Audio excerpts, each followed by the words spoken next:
Pagpapalakas sa edukasyon at pagpapatatag na healthcare system.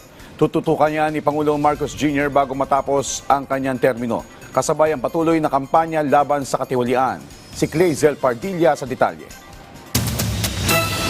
Dekalidad na medikal na serbisyo at healthcare system, disenteng pabahay sa mga Pilipino, sapat na pagkain at mataas na antas ng edukasyon. Ilan lamang yan sa mga prioridad at tututukan ni Pangulong Ferdinand R. Marcos Jr. sa natitirang taon ng kanyang administrasyon. The social programs are important. Once you've achieved that, for me, the next thing you should do is education. We have to make sure that the generations to come are well educated, they're well able to compete amongst themselves in the Philippines and internationally because kaya naman ng Pilipino yan eh.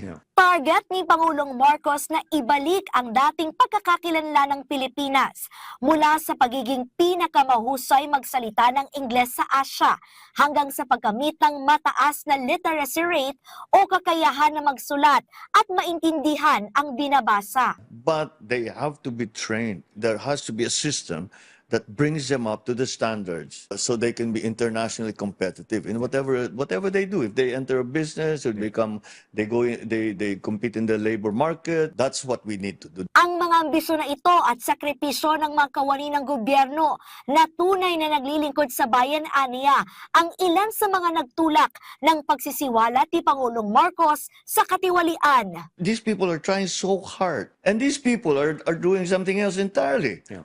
You know, they're just